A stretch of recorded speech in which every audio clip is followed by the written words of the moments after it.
देश के आंतरिक लोकतंत्र में पाकिस्तान क्यों दखल देने की कोशिश कर रहा है? देश में वो कौन सी ताकतें हैं जो पाकिस्तान को सपोर्ट कर रही है? ये एक अहम सवाल जो मैं आकाश यादव से लूंगी, लेकिन आपसे मेरा एक सवाल ये है कि क्या इस चुनाव के दौरान हमें ये देखने को मिला, जो सिद्धार्थ सवाल उठा रहे हैं, कि सोशल मीडिया पर एक अलग तरह का कैंपेन चल रहा था और जमीन पर एक अलग तरह का कैंपेन चल रहा था? क्या सोशल मीडिया पर टूल किट हावी होती हुई दिखाई दी, जिसका आरोप अब बीजेपी लगा रही है? बिल्कुल, मुझे लगता है कि सोशल मीडिया की अगर बात करें तो सोशल मीडिया पे एक अलग तरह का कैंपेनिंग पूरा समय चलता रहा और ये बहुत बड़ा एक प्रायोजित कार्यक्रम रहा है। इसकी गंभीरता से जांच होना चाहिए। मुझे लगता है कि विपक्ष भी इस बात की मांग करे कि इस तरह की ताकतें तो सोशल मीडिया पर प्रभावित करने की कोशिश कर रही है, देश के मतदाताओं को प्रभावित करने की कोशिश कर रही है, इसकी जांच होना बहुत जरूरी है। ये स्वस्थ लोकतंत्र के लिए, आकाश जी, देश के भविष्य के लिए बहुत जरूरी है। आकाश यादव जी, आपने सुना समीर सर ने यह सवाल भी उठाया कि भाई पाकिस्तान में जिस तरह के रिएक्शंस आ रहे हैं वो भी अपने आप में एक प्रश्न खड़ा करते हैं। सिर्फ मैं अगर कांग्रेस के एक ही नेता मणिशंकर अय्यर के बयानों की कंसिस्टेंसी की बात कर लूं कि वो पाकिस्तान में भी जाके और पाकिस्तान को एड्रेस करते हुए जिस तरह के वो बयान देते रहे, इसी चुनाव में नहीं इसके पहले भी, क्या वो अपने आप में एक सीरियस मैटर नहीं है और क्या वो शक नहीं पैदा करता है? आप इसको कैसे जस्टिफाई करेंगे?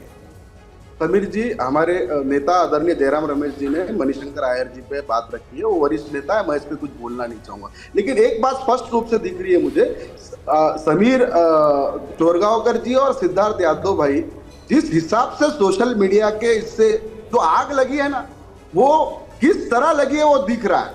सबसे पहले तो बात मैं आपको बता दूं, जो जिस तरीके का आज चुनाव, आगे चुनाव नहीं होंगे इस तरीके की बात बोली गई, आप ऐसे बोल रहे हैं। देखिए, आज मोदी जी जियोपॉलिटिक्स के अंदर रशिया और चाइना, ये दोनों से जो नजदीकियां उनकी रही है, वो रशिया का क्या सर, आप कुछ आप बहुत ही कॉन्ट्रास्ट बात कर रहे हैं। सर, भारत एक लोकतांत्रिक देश है, उसकी तुलना चीन से आप कैसे कर सकते हैं? और अगर आप रूस से नजदीकी की बात करते हैं, सुनिए तो, अगर आप रूस से निकटता की बात करते हैं तो नरेंद्र मोदी इकलौते नेता हैं क्या? मुझे लगता है आपको पूरे कांग्रेस की सरकारों का इतिहास देखना चाहिए। रूस हमारा घनिष्ठ मित्र रहा है, उसका रिफ्लेक्शन हमारे यहां कहां ढूंढ रहे हैं आप? रवि जी, आप ही के चैनल पे ये बताया गया कि चाइना के लीडिंग पेपर ने इस बात को उठाया कि मोदी जी को जीतना उनके रिलेशन के लिए जरूरी है। ये क्यों जरूरी है इसको समझना जियोपॉलिटिक्स में बहुत जरूरी है।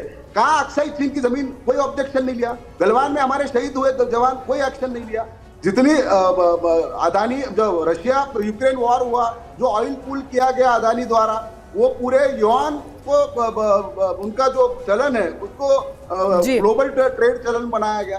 तो ये चाइना के लिए किस तरीके से काम किया भाजपा और मोदी जी ने अडानी जी के माध्यम से, ये पूरा देश देख चुका है। इनको कोई नैतिक अधिकार नहीं है इस बारे में बात करने का।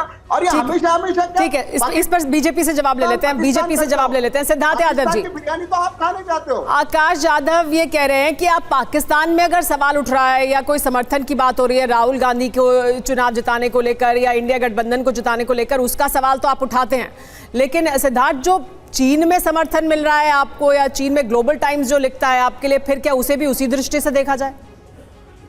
देखिए सुमेरा जी, सबसे पहले तो पहले एक बात इलेक्शन कमिश्नर के अपॉइंटमेंट को लेकर के चल रही थी और टाइमिंग को लेकर के चर्चा चल रही थी। मैं बस एक लाइन कह के अपनी बात पूरी कर दूं। आप चाहे कुछ भी कर लीजिए, ये सवाल जरूर उठाएंगे। इनको जवाबों से मतलब नहीं है, ये मात्र जो सवाल उठाने के लिए सवाल उठाता है, वो तो आप कुछ भी कर लीजिए, ये प्रश्न चिन्ह उठाते रहेंगे और क्रेडिबिलिटी कम करते रहेंगे। सिद्धार्थ यादव जी, एक सेंटेंस में बात पूरी मत करिए, लेकिन क्या प्रक्रिया ऐसी नहीं होनी चाहिए जो सवालों से ऊपर हो? सच्चाई है, क्या सवालों से ऊपर नहीं होनी चाहिए प्रक्रिया? क्या उसमें अगर और कुछ समय, 24 घंटे का और समय दे दिया जाए या एक दिन का और समय दे दिया जाए और फिर उसी प्रक्रिया का पालन हो, तो क्या वो और बेहतर नहीं होगा लोकतंत्र के लिए? सुमेरा जी, जिस प्रक्रिया में कभी लीडर ऑफ ऑपोजिशन बैठा ही नहीं करते थे, जिसमें पहली बार लीडर ऑफ ऑपोजिशन को शामिल किया गया, नामों की लिस्ट दी गई, किन अधिकारियों को लिया जा रहा है उसका आधार दिया गया, वो भी सवालों के घेरे में है। मैं कह रहा हूं, आप कितना भी करिए, सवाल आएंगे ही आएंगे। बात ये नहीं है कि किया क्या जा रहा है, बात ये है कि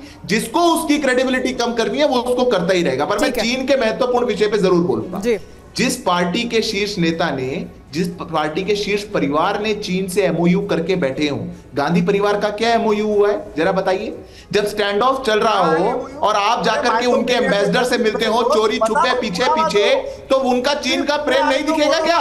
वो चीन का प्रेम आपका कहां निकल के आता है? और अजय यादव जी, इतनी मिर्ची मत लगवाइए, क्योंकि जो आपका शीर्ष परिवार है उसने चीन के साथ क्या क्या किया। अब मैं बोलने लगूंगा कि हमारी एक्साइज चीन किसने दिया था, हमारा यूएन की परमानेंट सीट किसने दी थी, वो नेहरू जी जो से चालू हुआ चीन का प्रेम वो कहां तक जाएगा, वो बात बहुत लंबी चली जाएगी।